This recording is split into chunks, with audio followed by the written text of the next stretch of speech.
Welcome to Turbo Impact, where we navigate sustainability in private capital. I am your host, Kenny Chen. Each episode, we sit down with investors, allocators, and corporate leaders shaping the next era of sustainability. We explore how capital is driving the global transition and how today's decisions are shaping the future of impact. Thank you for joining us. This podcast is brought to you by Turbo Net Zero, a pure-play sustainability advisory firm driving impact across the private markets. In this episode, I am joined by Viviana Occhionorelli, partner and head of sustainability at Astorg, a European headquartered private equity firm founded in 1998. Viviana has played a central role in shaping how Astorg integrates sustainability into its investment philosophy, grounded in what the firm calls the art of listening. We discuss how this approach influences decision-making across the investment lifecycle, from understanding management ambition to translating sustainability into concrete value creation.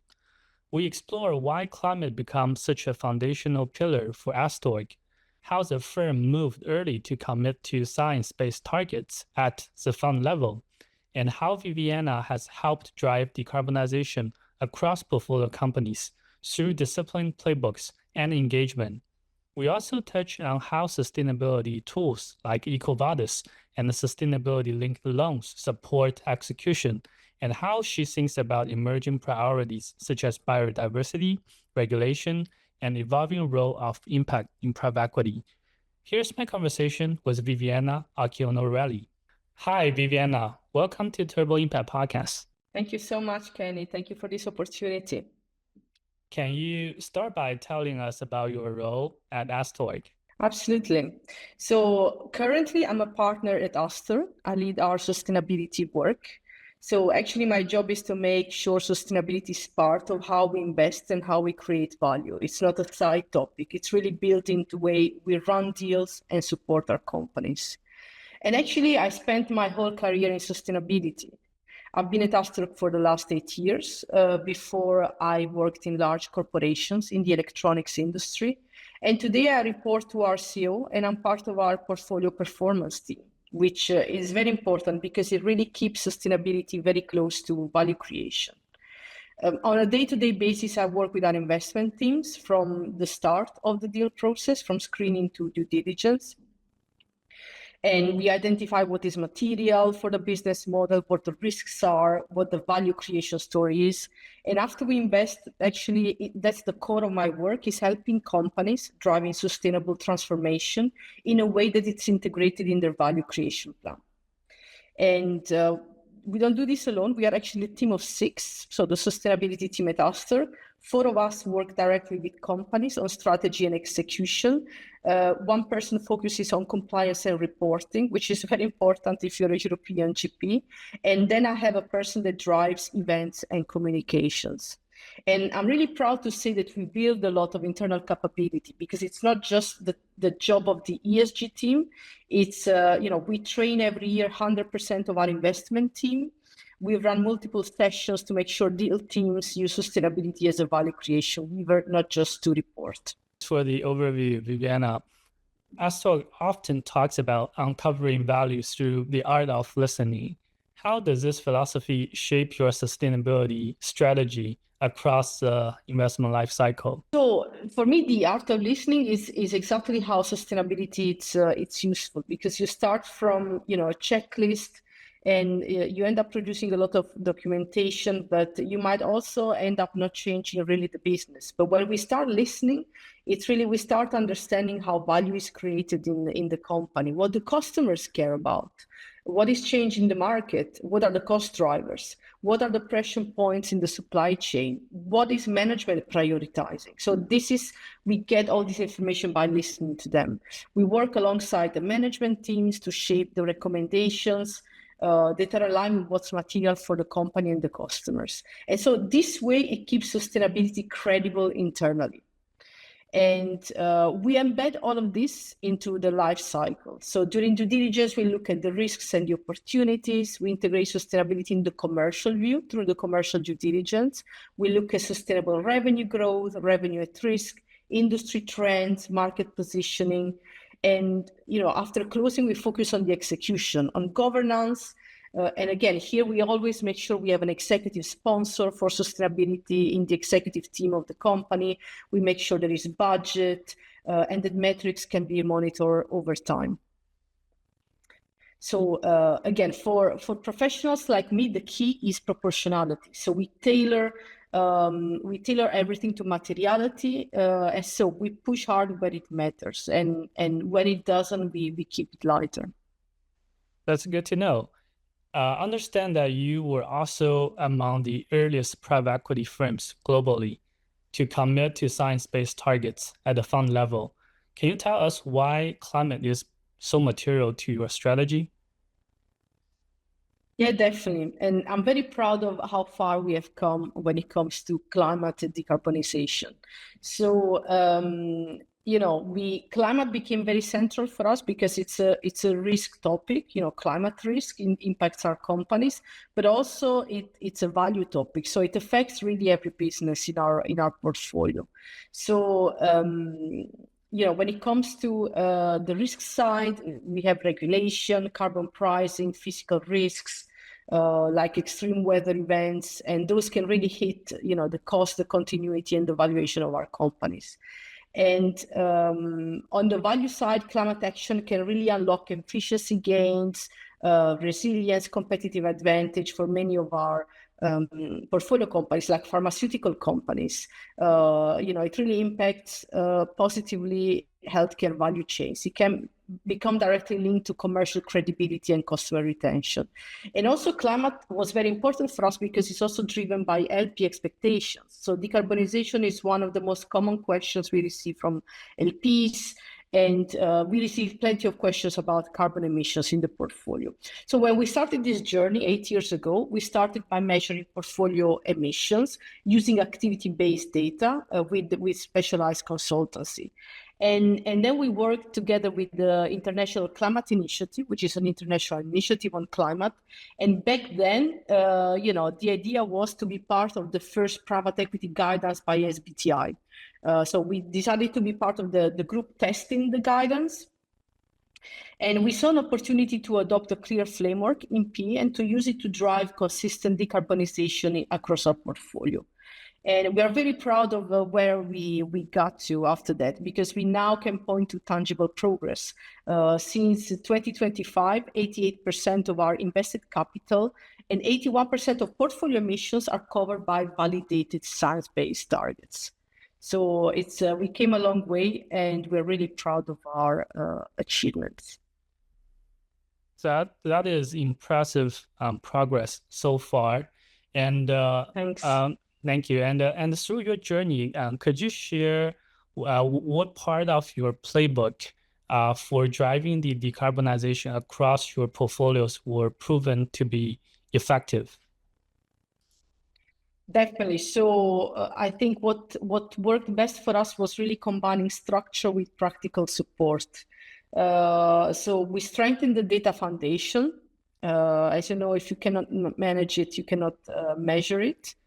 And so we invested in good carbon data collection and stronger methodologies. And we started to, we really focused on activity-based data.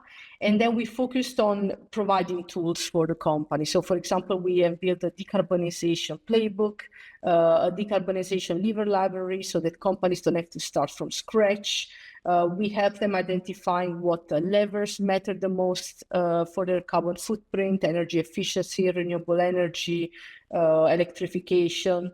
And we've also invested in capability building. So we have organized workshops for our portfolio companies, events on SBTi, training for the investment team so that, they could push for the target validation at the board, access to expertise and consultancy.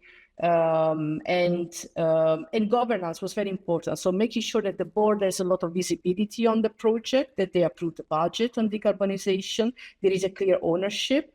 What helped also is that we have included a clause on the science-based targets in the shareholder agreement. So whenever we close a deal, there was a clause obliging the companies to validate their science-based targets within 2 years from acquisition. So that was a very strong message. And concretely, concrete example of how this worked. For example, if you take a company like Cordant Pharma, operational excellence projects generated more than 1.5 million in cost savings in 2024, and this included waste reduction, energy savings, but also it helps strengthening customer partnerships through solvent reduction. So these are all, good outcomes coming from the work done on SBTI. And also in terms of portfolio operation, you have successfully rolled out EcoVadis assessments throughout your portfolios with very strong year-over-year improvements. Tell us why EcoVadis framework is important to you and what enabled such a successful rollout.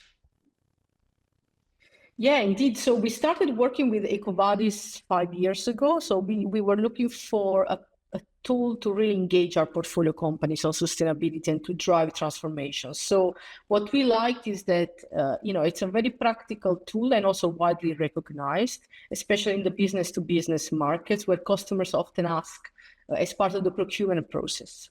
So it's not an investor reporting tool. It really supports commercial trust. So we teamed up with them before becoming an investor, and we really saw it as very comprehensive, evidence-based with strong benchmarkings. It covers a broad set of ESG topics, I think around 21, and it gives companies a structured way to improve management systems around, D&I, procurement, HR, environment, and all these topics. So we rolled it out as a value creation tool, and every company, as an action plan. We support them with templates and guidance, and we track progress over time. So every company needs to do it on a yearly basis, and they need to improve their score by end of ownership.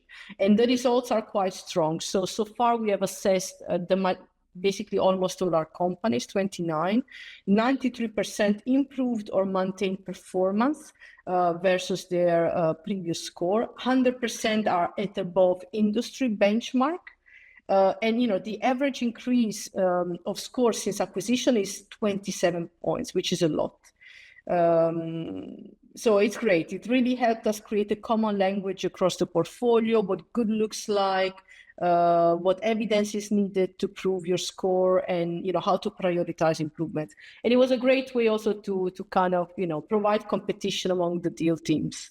Which company has the medal and the highest score. So really helpful also to engage the investment team. That's incredible progress towards EcoVadis implementation, as it's very important for driving the growth and helping your portfolio with a strong sustainability performance foundation. And I know that on the cost saving side, sustainability linked loans have also played an important role in your value creation model. And can you tell us how have that SLLs in place worked in practice, and what outcomes have you seen so far for your portfolios? Indeed, we use sustainability-linked loans quite a lot in our portfolio, and I think they work well because they connect sustainability performance to something that everyone understands immediately, which is the cost of capital. And so in practice, how it works is that our companies agreed on a small number of KPIs, which are material and measurable. And if the targets are met, the loan pricing improves. And this really helps engaging the CFO, the board, the operational leadership in the conversation very, very quickly, very early.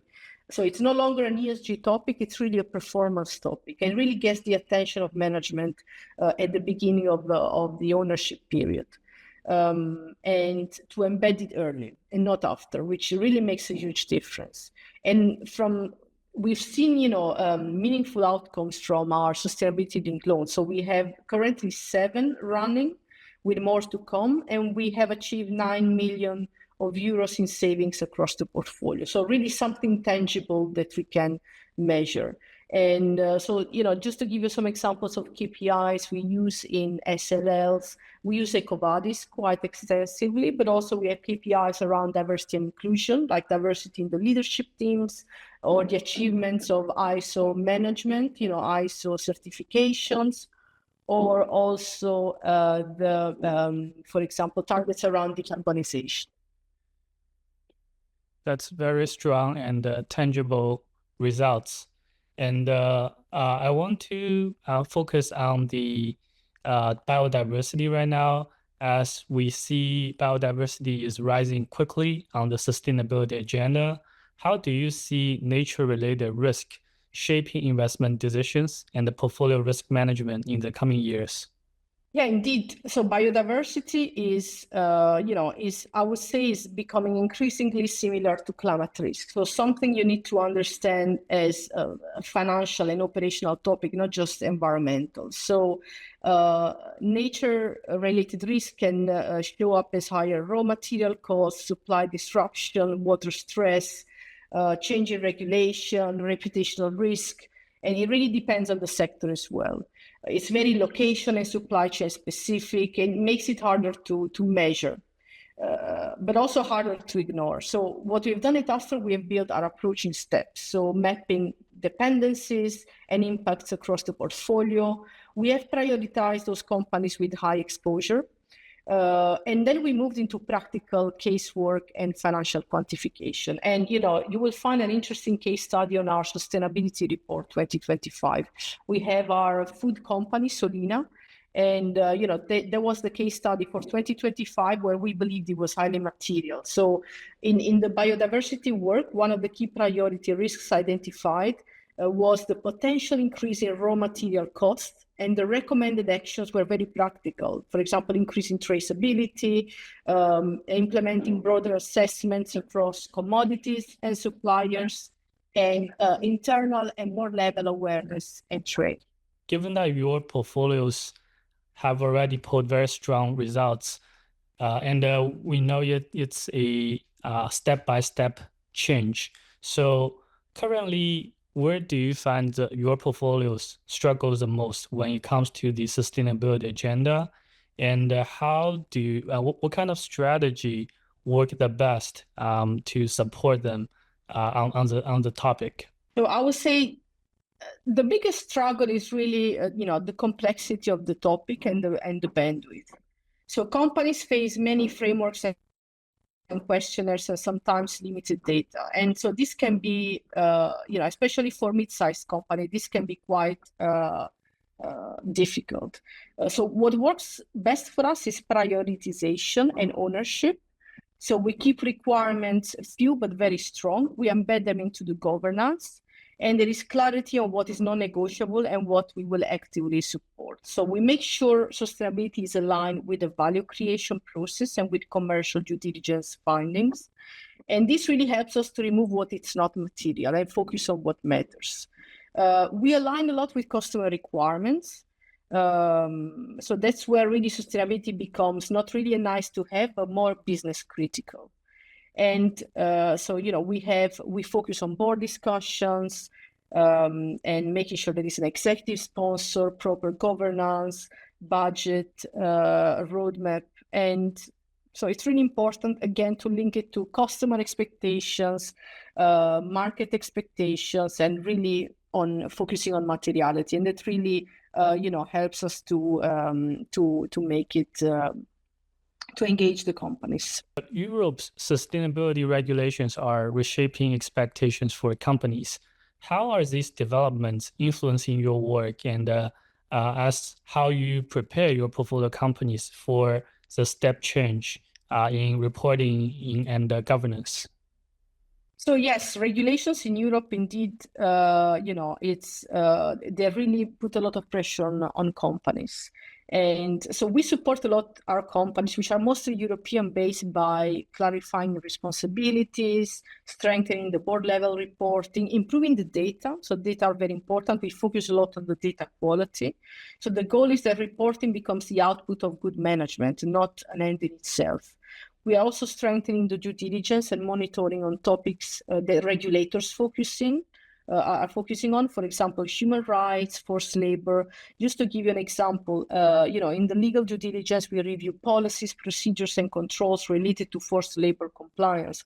But also in end of 2026, we have started the portfolio level forced labor risk assessment to understand exposure to the EU forced labor regulations.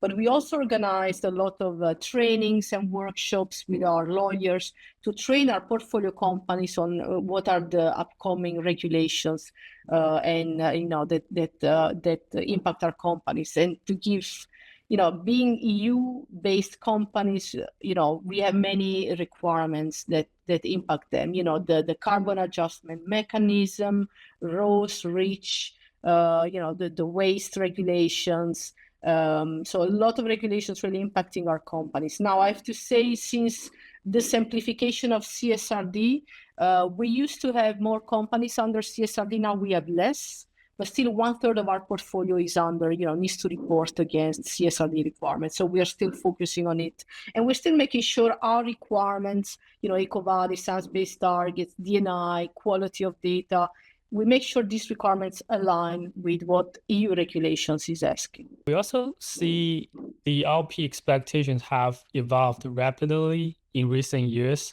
So from your perspective, what are LPs asking for today that is different from a few years ago? And how would that shape your priorities going forward? So I would say LPs, the shift that we see is from asking if we have policies to asking, show me what are the outcomes of your program.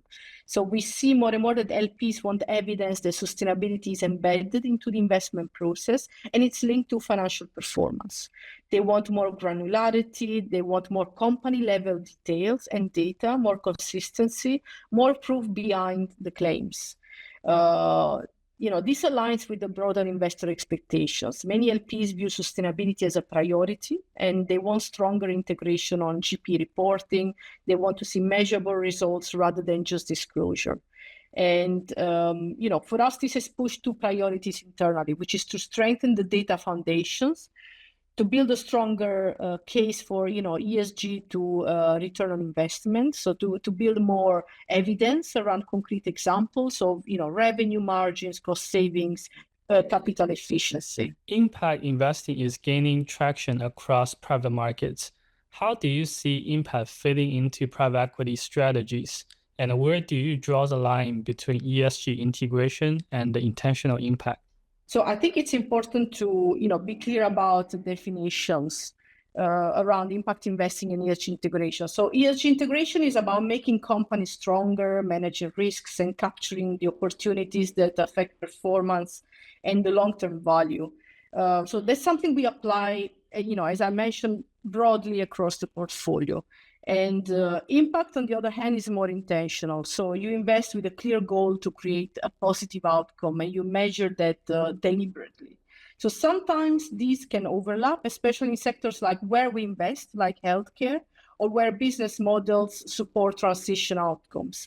I think what matters here is transparency, really being clear about what is intentional versus strong ESG value creation, so that the conversation stays credible. So it's really important right now, to be transparent towards investors about this. That's very, very helpful. Final question to you, Viviana. I ask every guest this. What do you think is the most effective way to turbo impact in your field? So for me, the most effective way is to make sustainability part of the normal value creation, tied to the levers that every investor cares about: revenue, margin, cost, risk, and financing. When sustainability is framed in a way, I think it becomes scalable and it shows up the investment case, in the value creation roadmap, in the board discussions, and also in the exit story. And again, I think we have a lot of proof points, like, we have a lot of case studies where, sustainable services, for example, increase revenue and growth, and where, for example, sustainability-linked operational improvements deliver cost savings. So I think what really turbocharges impact in private equity is really turning into performance and execution and not keeping it separate. So that's what matters. Thanks again, Viviana, for joining Turbo Impact Podcast, and appreciate your insights. Thank you, Kenny, for this opportunity.